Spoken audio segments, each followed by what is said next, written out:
السلام عليكم ورحمة الله وبركاته. أهلا وسهلا بكم طلبة وطالبات الصف الثالث الإعدادي مع مراجعة القصة، والنهاردة هنراجع مع بعض شابتر نمبر 5. وطبعا احنا هنراجعه في نقاط كده وبعد كده هنشوف الأسئلة بتاعته. طبعا أول نقطة عندي بيقول إن بيوتي's new owner جاري طبعا أول ما خده he gave him food before he rode him towards London. وده يعني أول ما ركبوا في اتجاه لندن هو اداله طعام، فكان طبعا دليل على ان هو kind owner. It was getting dark and the lights were on in the streets when they arrived in the big city. ما وصلوا البيج سيتي كانت الأنوار مضاءة وكانت الدنيا ايه ضلمة، يعني إن الدنيا كانت ليل. There was many streets and Beauty thought they would never arrive. Finally, the owner gave a call and a door opened in a small house. A woman and the two children ran out. يبقى خرجوا له ايه سيدة وطفلين. The owner told his daughter that Beauty was as gentle as she was. يبقى قال لها ان الحصان gentle زيها بالظبط.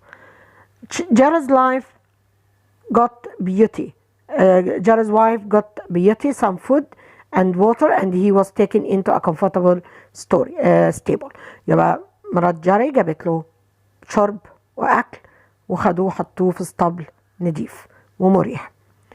جاري owned a taxi carriage and another horse called the captain. يبقى عنده كاريج تانية وعنده قصدي كاريج معلش تاكسي كاريج وعنده حصان تاني اسمه كابتن. Captain went with the taxi carriage in the morning and the Beauty in the afternoon. وده طبعا كان عشان يريح الحصانة، وده دليل برضو على انه هو good owner. Jerry was a very good driver and he was very kind to Beauty.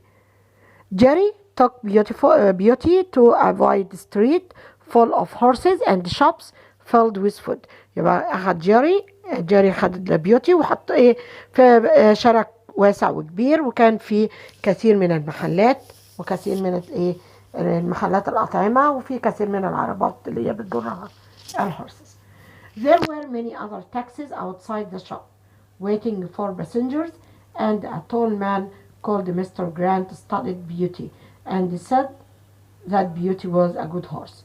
يبقى جه وشاف بيوتي وقال ان هو good horse. ده اللي هو مستر جرانت، ده اللي هو الأونر of the taxi business. The first few days of pulling a taxi were difficult and Beauty didn't find it easy in London. ليه؟ Because there was so much noise and there were so many people in the street. It was difficult to find his way. يعني بالنسبة لبيوتي it was difficult to find his way, but Beauty began to trust Jerry and he stopped worrying. ليه it was difficult to find his way? Because there were too many carriages and too many people in the street. At the end of the day, Beauty was given good food and fresh water. يعني في نهاية اليوم كانوا بيديله good food and fresh water. Jerry's son Harry helped to look after Beauty, so Beauty thought Jerry was the best owner. One day, two young men came out of a hotel and Jerry called Jerry over to take them to the train station, and they offered an extra pound, but Jerry told them he would take them only at his usual speed. يبقى هما التو جنتلمان دول خرجوا من الهوتيل وطلبوا من جيري انه ياخدهم الستيشن طبعا very fast, but he refused and they offered him one extra pound. يعني هما عرضوا عليه جنيه زيادة, but he said no because he was afraid about his job his horses. ان هو كان خايف عن الهورسز بتاعه and he cared about them. Another taxi driver took the men in his taxi. في taxi driver تاني قرر ان هو ياخدهم in his taxi very fast because he doesn't care about his horses. Jerry thought that a pound, يعني هو ليه بقى he refused? Because he thought that a pound will not help. if it makes his horse too tired. Beauty always felt safe because he trusted Jerry. يعني كان دايما بيشعر بالأمان لأنه بيثق في جاري. Holidays were not common for taxi drivers. Many of them did not own their horses, ما بيمتلكوش الهورسز, so they had to work very long hours without a rest to get enough money. So Beauty felt sorry for both the horses and their drivers. يبقى كانت الأجازات ما هياش شائعة لأن معظم الدرايفرز كانوا بيشتغلوا طول الأسبوع, بيشتغلوا بجد, فعشان ياخدوا أو يحصلوا على أموال كبيرة أو أكتر, فبالتالي ما كانش في أجازات لا للهورسز ولا للدرايفرز. One day while Beauty was waiting to take a family home, Ginger arrived and told Beauty about her life since they lived at Herschel Park. إنه قاعد يحكي لها عن اللي حصل له من ساعة ما كانوا في Herschel Park. She had many new owners, each one paying a little less money for her. كل واحد كان بيشتريها بيدفع فيها مال أقل. طبعا ليه؟ Because she was getting old and she was getting weak. She was sold to a man who has many horses and hires them to men who need them for taxis or for taxi carriages. The men hit her hard when they want her to go faster and she worked every day without any break. يبقى كانوا دايما بيضربوها بقسوة عشان يخلوها تجري بسرعة, وكانت بتشتغل كل يوم من غير أي استراحة. Ginger was not strong enough to kick anymore. ما كانتش أصبحت غير قوية إنها تركض. A man came up to Ginger and began to drive her away. So Ginger said goodbye and Beauty never saw poor Ginger again. يبقى ودعها وما شافهاش مرة تانية. Beauty worked hard for Jerry all year and enjoyed helping people. One day Beauty and Jerry saw a poor woman in the street who was carrying her ill son. كان شايلة ابنها المريض. Jerry offered to take the woman to hospital without paying him money. يعني عرض عليها ياخدها المستشفى من غير ما ياخد منها فلوس. And this show that Jerry was a kind man. يعني ده بيبين لي ان Jerry was a kind man. The woman was very pleased, but before she could get into the taxi, two men jumped up in front of her and told Jerry to take them to Regent Street. يعني في اتنين نطوا في التاكسي وركبوا قبلها وقالوا له خدنا إلى Regent Street. لكن Jerry refused, so the men angrily got out of the taxi. يعني خرجوا من التاكسي وهم متضايقين.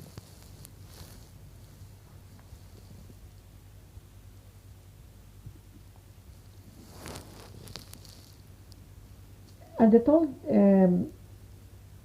got out of the taxi and walked off down the road. يعني ابتدوا يمشوا في الايه لنهاية الشارع. Jerry helped the woman into the taxi and went to hospital. A wealthy looking woman, يبقى امرأة تبدو ثرية, called him over يعني نادت عليه. وطبعا دي كانت نهاية chapter number 8. دلوقتي كده هنشوف مع بعض الأسئلة. دلوقتي بيقول لي ان هو طبعا ده في كتاب المعاصر page 358. بيقول لي match column A with column B. عندي هنا جيري بيكر, كابتن, جيري son هاري, Black Beauty. طب هنا بيقول لي always help to look after Black Beauty and work it hard. طبعا ده جيري son was the best owner and a kind taxi driver. طبعا ده جيري بيكر. Was the horse that went out with the taxi carriage in the morning. طبعا دوت كابتن.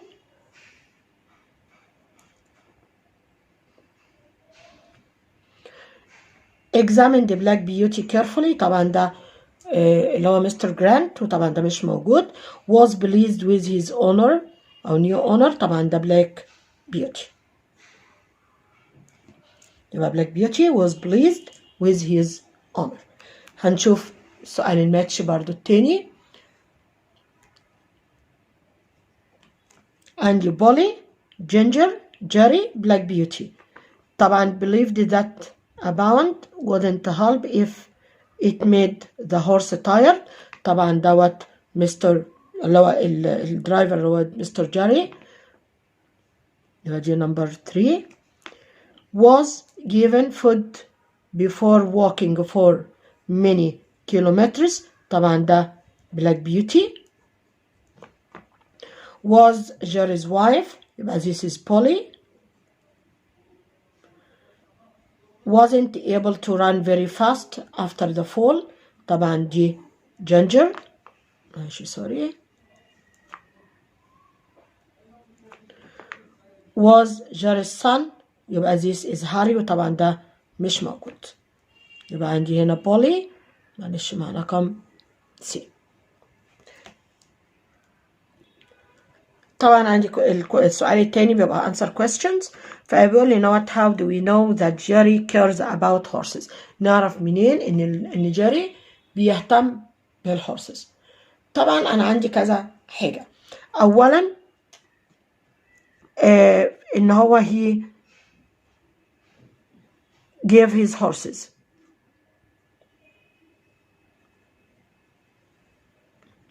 good food and rest. good food and rest يعني بيدون كمان راحة. تاني حاجة ان هو he refused an extra pound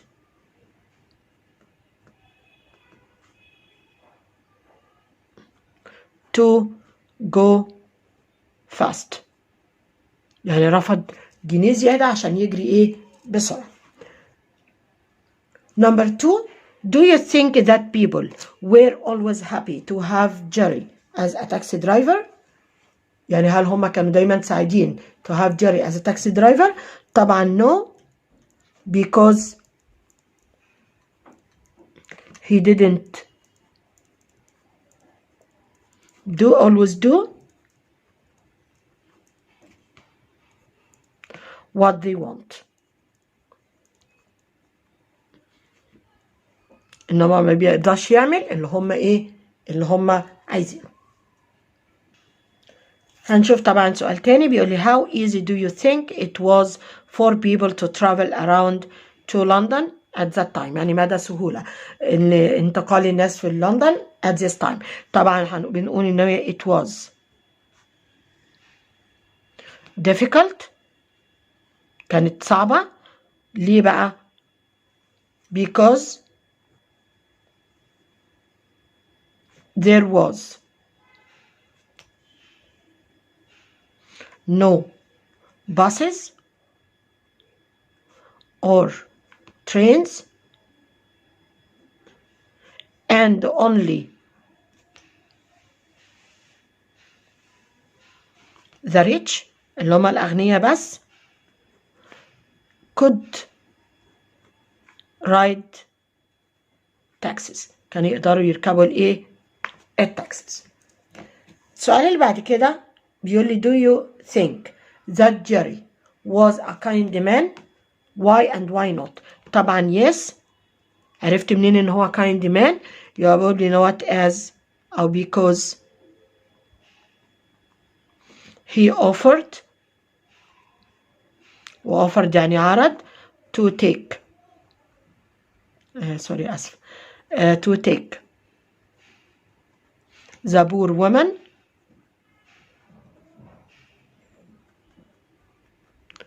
to hospital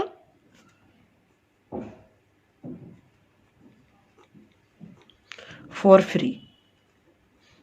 ان هو يعني عرض ان هو ياخد البور وومن الى الهوسبيتال for free يعني بلا مقابل. What do you think life was like؟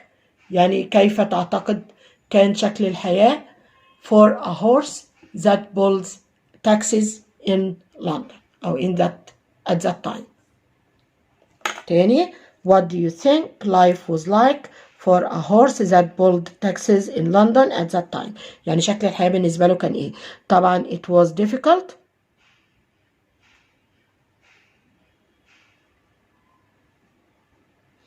because they worked all the time without a rest.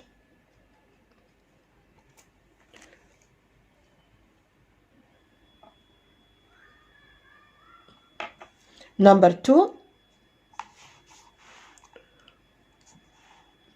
why do you think the most of taxi drivers were rough with their horses؟ ليه كانوا قاسيين مع الهورسز بتاعتهم؟ طبعا because they were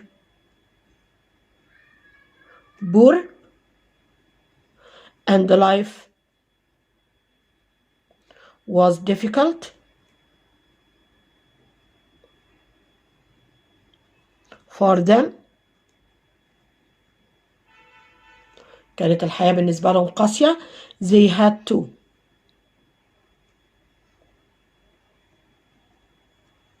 worry about their horses their families. كان لازم يقلقوا بخصوص عائلاتهم more than the horses أو their horses. So they had to work hard.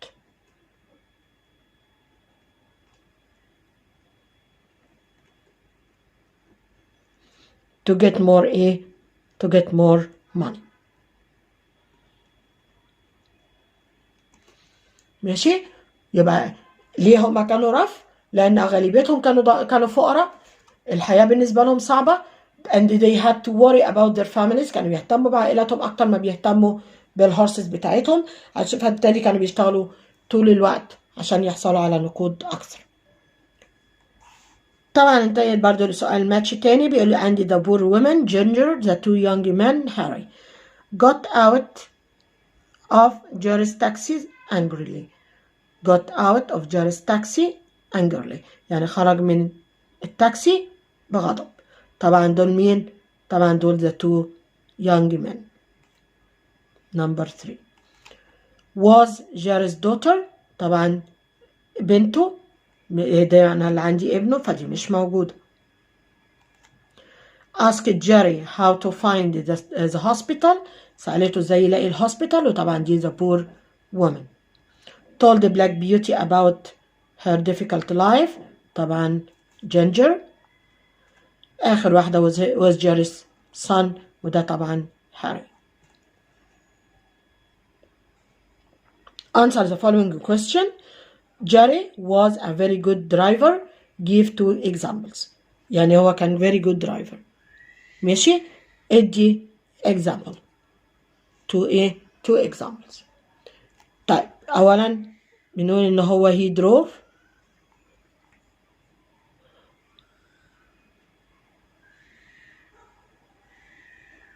Beauty. معلش آسفة.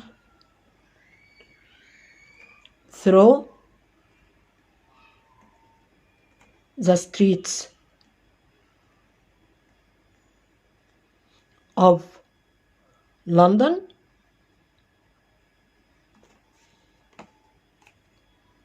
يبقى he drove Beauty through the streets of London with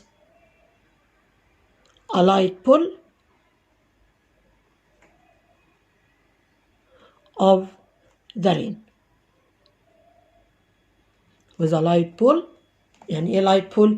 يعني بشدة خفيفة من الرينز كان بيقدر يسوقه في خلال لندن. Why do you think that each of Ginger owners paid less money? طبعا قلنا because she was getting old and weak.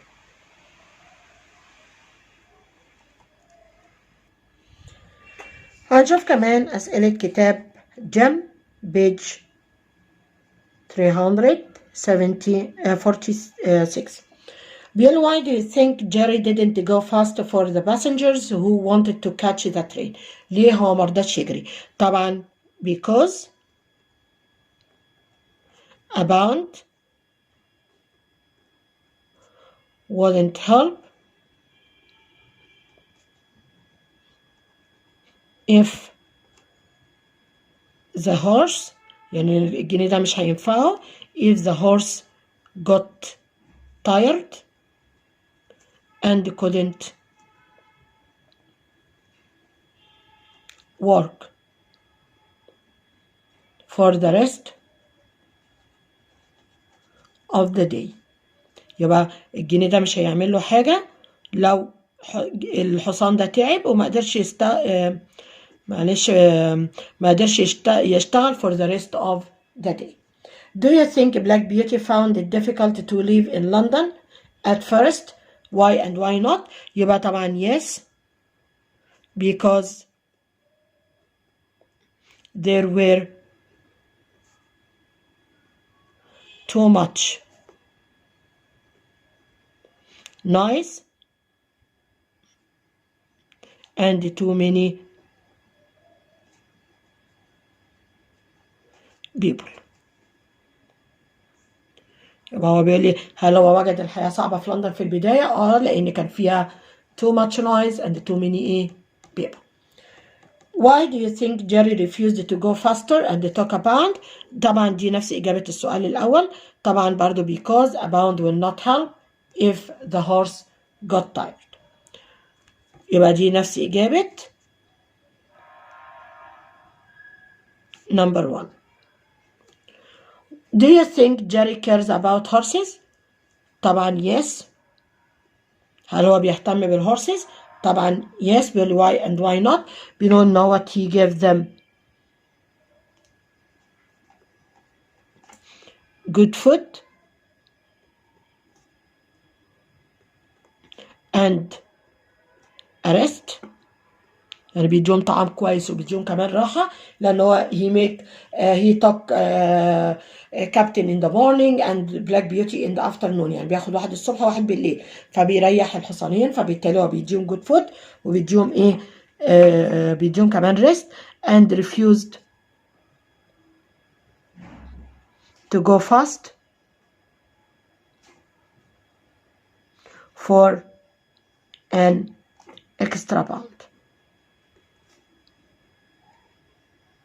إن هو رفض يجري بسرعة مقابل extra pound لأنه هو بيخاف على الهورسز. What did Mr. Grant think of Black Beauty؟ إيه اللي بيعطاه اللي يعني رأي مستر جرانت of Black Beauty؟ طبعا he thought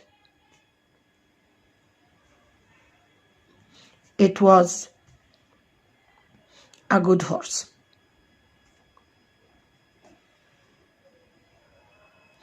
Why do you think Black Beauty began to trust Jerry؟ because ليه بدأ يثق فيه؟ because Jerry was a good driver. Do you think Jerry's family were happy? Why and why not? طبعا yes, they were, because they owned يعني كانوا بيمتلكوا their own horses، يعني هم اللي بيملكوا الحصانة بتاعتهم، ما بيضطروش ان هم ان هم يأجروا and don't have sorry معلش هتبقى didn't and didn't have to pay to hire them. So طبعا they didn't have to work very hard. عندي طبعا برضو أسئلة تانية في page number 353 في كتاب الجمال. page 353 في كتاب جمال.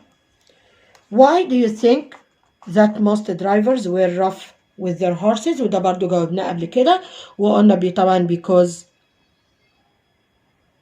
they were poor and had to work hard to feed their families. طبعا so they had to worry about their families before they worry about the horses. Do you think the other taxi drivers accepted going with the two young men? Do you think the other taxi drivers accepted going with the two young men? Why and why not? يعني بيقول لي هل تعتقد ان ال other taxi drivers وافقوا ان هم يذهبوا مع ال two young men مع اللي هم الاثنين الشباب؟ طبعا yes, because they needed money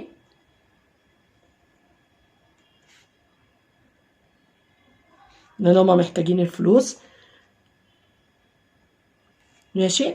What do you think of the two men who jumped into Jerry's taxis؟ طبعا اللي هما دول اللي قفزوا قدام السيدة. طبعا they were very rude. They were very rude. Do you think that Jerry was kind to his horses؟ طبعا قلناها قبل كده yes, because he gave them good food and a rest. فمش هنجاوب تاني. Do you think that Jerry was a greedy man? Why and why not؟ طبعا no, هو ما كانش greedy خالص. ان هو كان طماع يعني. No, as he refused to take an extra pound to go fast. ان هو رفض ان هو ياخد جنيه زيادة to go fast. How do you think Ginger became different when she met Black Beauty again؟ ازاي جينجر كانت مختلفة؟ اولا يبقى she looked very old and thin. She looked very old and thin. هنشوف آخر حاجة مع بعض الجنرال exercise في كتاب جيم page number 356. match the wealthy looking woman. The wealthy looking woman. طبعا دي اللي هي السيدة اللي نادت عليه في الآخر. عندي Black Beauty, Harry and Dolly, Mr. Grant were aged 8 and 12. were aged 8 and 12. طبعا ده Harry and Dolly. were Jerry's brother. طبعا ما فيش، ما كانش جايب لي حاجة عن اخواته. felt sorry for taxi drivers and horses. طبعا ده Black Beauty. was happy to see Jerry. يبقى دي ال wealthy looking woman. said he will do well for you. طبعا ده Mr. Grant. Answer the following question. Why do you think that Black Beauty liked Jerry Barker? ليه Black Beauty حبه؟ طبعا because he was kind. He gave him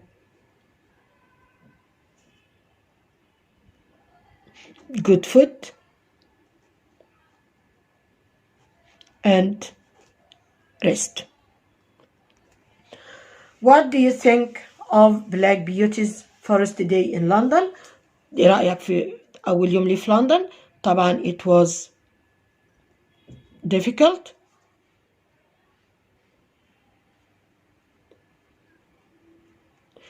As there were too many or too much noise and too many people.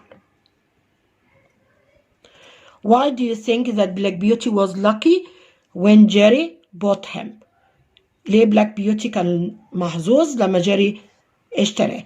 طبعا because Jerry was a kind man. He gave him food before riding him to London. Why do you think that holidays weren't always an easy time for taxi drivers in London? Because ليه ما كانش وقت الأعياد ده أو الأجازات وقت سهل بالنسبة للدرايفرز؟ طبعا because they had to work hard all day taking people from a place to place or from a house to house. What do you think of people who hit horses? الناس اللي بتضرب الهورسز طبعا they are very unkind. أنا عايز بس رأيي فأنا بديهم صفر. Do you think Jerry was Black Beauty's best owner? Why and why not? طبعا yes, because he gave them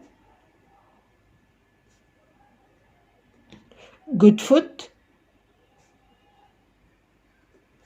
and good rest. Why do you think Jerry took Captain to work on Black Beauty's first day in London? ليه خد كابتن وما خدش Black Beauty؟ طبعا because he didn't want Black Beauty، أنا هكتبها بس BP، to have